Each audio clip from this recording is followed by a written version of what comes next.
હું નાટ્યા કિંજલ સાલો વિચ્યા 9 માર્ચ કોળી ઠાકોર મહાસંમેલન થઈ રહ્યું છે। વિછ્યા તાલુકાના થોરિયાળી ગામે ઘનશ્યામભાઈ રાજપરાની હત્યા થઈ, જેમાં તેને ન્યાય મળે તેથી જે 94 જેટલા નિર્દોષ લોકો છે, જેને અન્યાય થઈ રહ્યો છે, તે નિર્દોષ લોકોને ન્યાય આપવા માટે સંમેલન થઈ રહ્યું છે।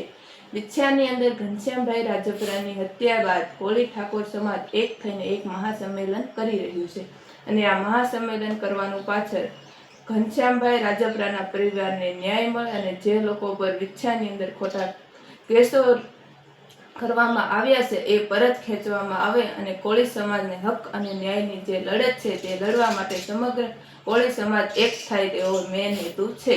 ફક્ત ને ફક્ત એક વ્યક્તિને ન્યાય નથી મળ્યો અને એ ન્યાયની પાછળ 94 જેટલા લોકોનો અન્યાય થઈ રહ્યો છે। જે લોકો નિર્દોષ છે તેના ઉપર સતત જેટલી કલમ દાખલ કરવામાં આવે, જેમાં 307 નંબરની કલમ જે ગંભીર કલમ છે તે પણ દાખલ કરવામાં આવી છે। કોળી ઠાકોર સમાજ ફરી એક વખત એક થશે, એક થઈને આ મહાસંમેલનની અંદર 1 લાખ કરતાં પણ વધુ લોકોને એકત્રિત કરશે અને વિછ્યા મુકામે ઘનશ્યામભાઈ રાજપરાની હત્યાના હજુ સુધી કોઈ ગંભીર પગલાં લેવામાં આવ્યા નથી અને ખોટી રીતે કોળી સમાજના યુવાનો પર ગુના દાખલ કરવામાં આવ્યા છે, તેને લઈને આ સંમેલન ત્યાં વિછ્યા મુકામે ગોઠવવામાં આવ્યું છે।